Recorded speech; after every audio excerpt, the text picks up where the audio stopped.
Assalamualaikum warahmatullahi wabarakatuh.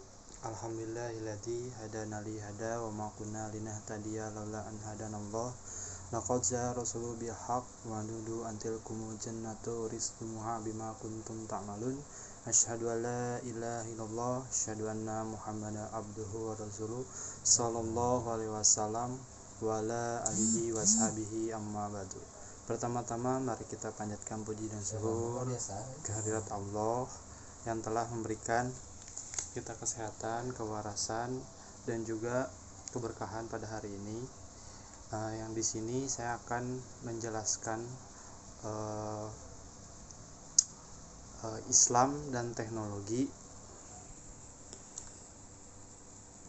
Di sini saya akan mereview buku tentang Islam dan teknologi yang dicetus oleh Ahmad Sarwat LCMA.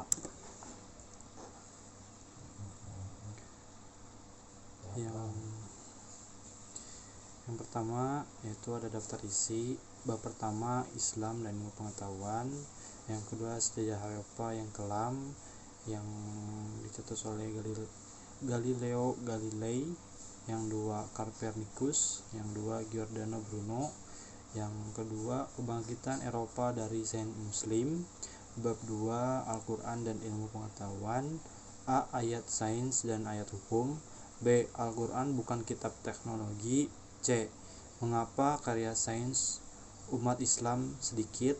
Bab 3 Nabi diutus bukan untuk teknologi. A. Nabi ikut terlibat dengan teknologi. 1. Nabi SAW mendapat wahyu. Yang kedua, Nabi SAW adalah teladan dan panutan. B. Nabi SAW tidak mengurus teknologi. Yang berpoin ada 7 poin. Yang pertama, hadis kalian lebih tahu. Yang kedua, strategi perang Badar. Yang ketiga, teknik bertahan dalam kota. Yang keempat, menggunakan jasa ahli navigasi. 5. Khilafah. 6. Teknologi terus berkembang. 7. Pengobatan. Bab 4. Ilmu pengetahuan untuk semua. Yang berpoin A. Tidak lewat wahyu. B. Hak setiap muslim dan bukan muslim. C. Penemuan kolektif. 4. Boleh menerima teknologi orang kafir. Dan terakhir penutup. Saya akan membahas review buku yang berjudul Islam dan Teknologi. Yang pertama bab 1 Islam dan ilmu pengetahuan. Yang berpoin A. Sejarah Eropa yang kelam yang dicetus oleh Galileo Galilei pada tanggal 13 Februari 1633. Dia diadili karena dianggap bid'ah. Galileo tiba di Roma untuk menghadapi dakwaan melakukan perbuatan bid'ah karena mendukung Copernicus yang menyatakan bumi mengitari matahari. Dan pada tanggal 22 Juni 1633, sidang inkusisi akhirnya menjatuhkan keputusannya terhadap Galileo. Nah, di sini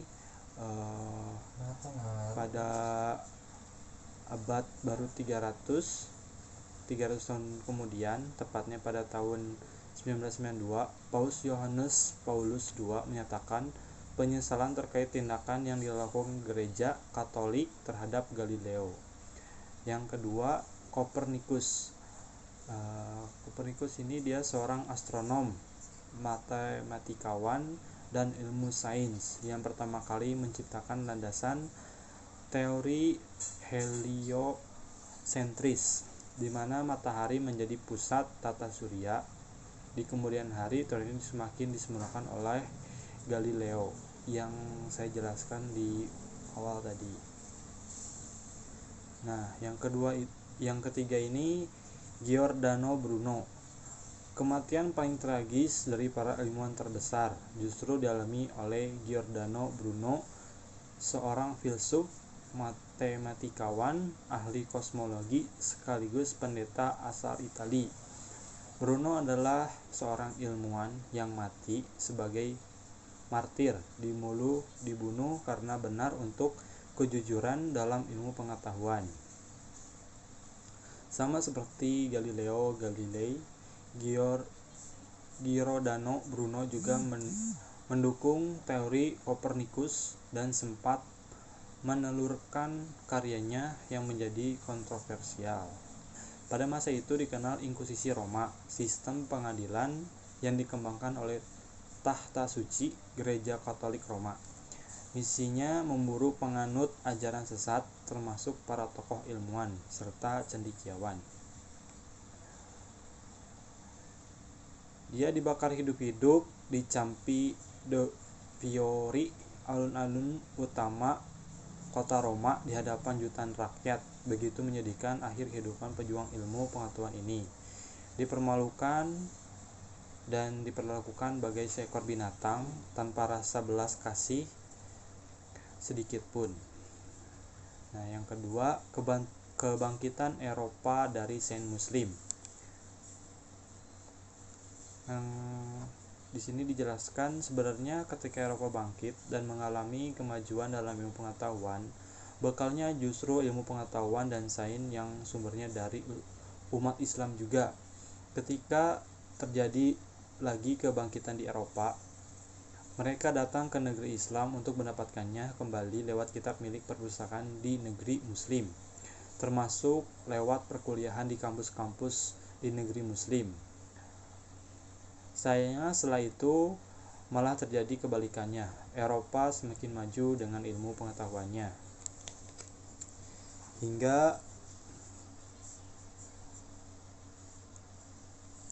Eropa semakin maju dengan ilmu pengetahuannya hingga masuk era revolusi industri dan bertabur dengan banyak penemuan ilmiah. Kebalikannya, kita umat Islam malah mengalami kemunduran, degradasi, dan keruntuhan peradaban. Kita justru mulai masuk ke masa penuh kegelapan. Tidak punya ilmu pengetahuan umum dan juga ilmu agama pun semakin jauh juga. Nah, di sini masuk ke bab 2, yaitu Al-Quran dan ilmu pengetahuan. Yang pertama yaitu poin A, ayat sains dan ayat hukum. Sebagian versi menyebutkan ayat yang mengarahkan kita kepada terbukanya ilmu pengetahuan antara 800-an hingga 1000-an ayat, sedangkan ayat terkait hukum menurut versi yang populer hanya sekitar 200-an ayat saja. Yang pertama, di dalam ayat Al-Quran tak kurang mendapat 800 ayat. Dan Muhammad Ahmad Al-Ghamrawi sedang menurut Prof.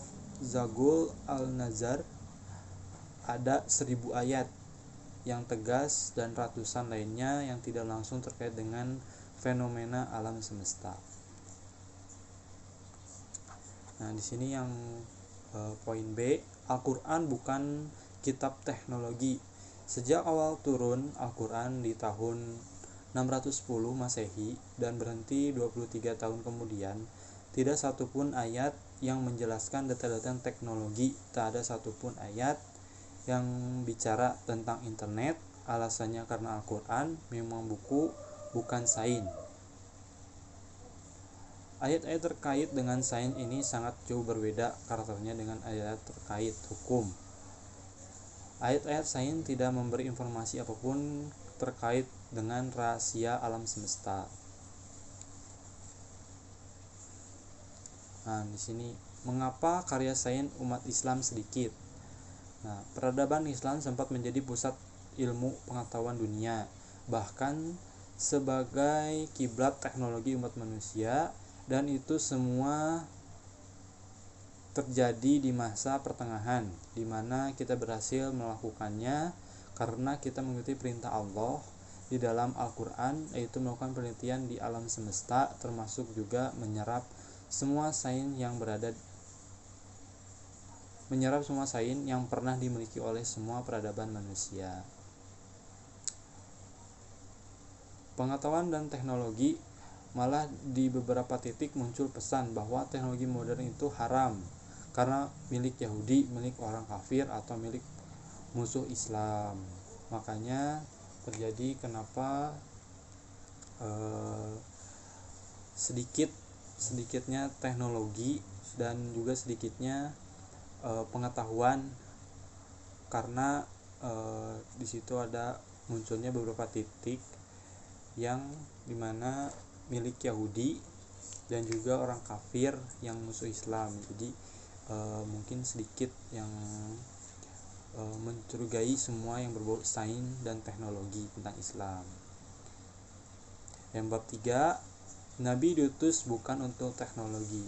Sebuah pertanyaan yang menarik, apakah Rasulullah SAW diutus hanya semata membawa syariah dan hukum-hukum dari Allah Subhanahu wa Ta'ala, ataukah juga beliau ikut mengurus hal-hal yang terkait dengan ilmu pengetahuan dan teknologi? Dalam hal ini memang ada dua kecenderungan yang berkembang. Yang pertama itu poin A, Nabi ikut terlibat dengan teknologi. Pendapat pertama cenderung beranggapan bahwa selain membawa risalah manusia samawi, Rasulullah SAW juga dianggap sumber dalam masalah seluruh ilmu pengetahuan dan teknologi. Ada beberapa hujjah yang dikemukakan antara lain berikut ini. Yang pertama, Nabi SAW mendapat wahyu.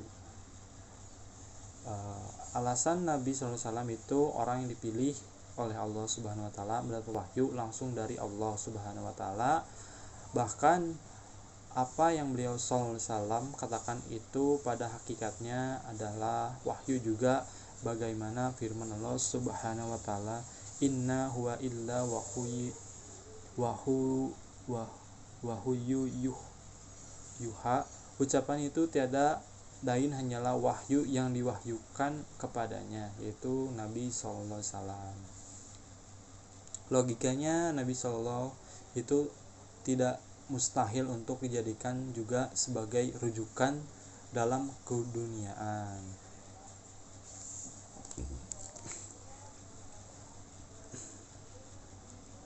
Yang kedua, Nabi SAW adalah teladan dan panutan.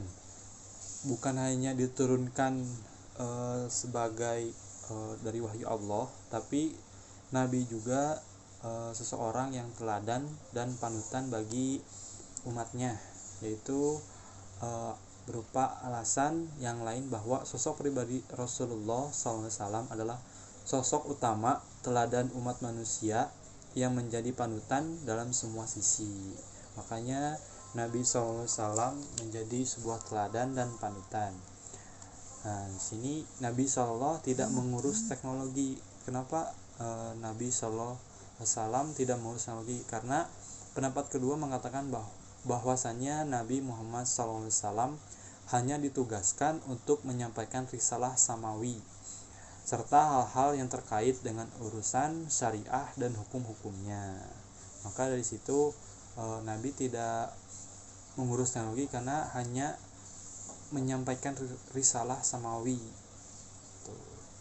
Dan sedangkan urusan keduniaan termasuk di dalamnya masalah ilmu pengetahuan dan teknologi, beliau SAW tidak pernah diberi amanah secara khusus untuk mengurus teknologi umat manusia. Tuh, yang pertama di sini hadis kalian lebih tahu. Maksud dari sini urusan hukum dan syariah silahkan rujuk kepada Nabi SAW karena memang itu tugas beliau untuk mengajarkannya. Tapi urusan ilmu pengetahuan dan teknologi, beliau SAW sendiri justru mempersilahkan kita ambil peranan,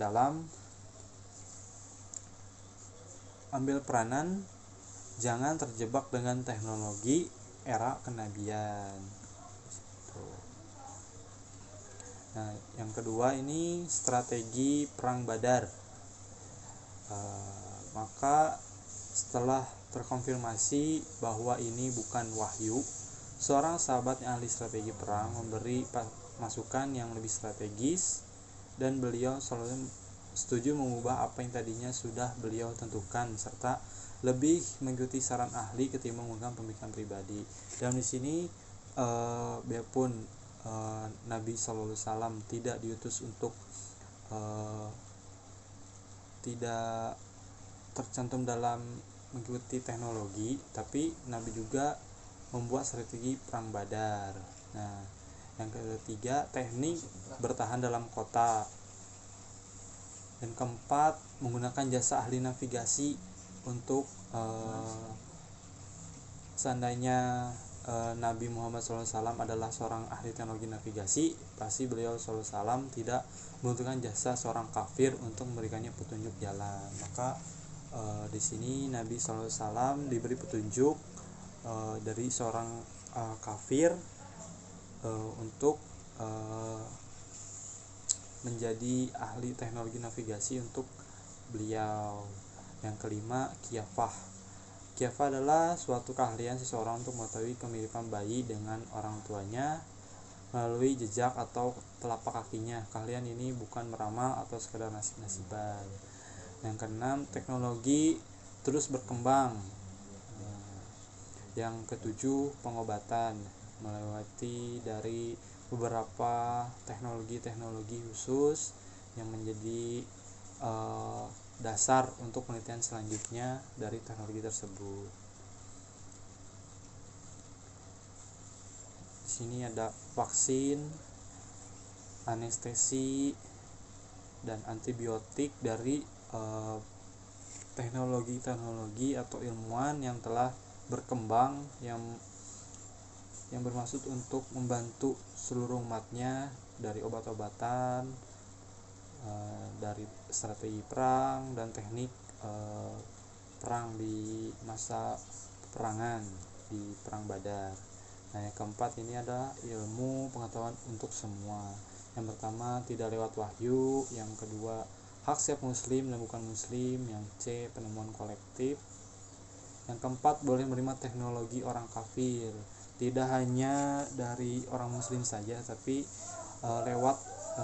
boleh menerima teknologi dari orang kafir seperti itu, agar bisa saling membantu.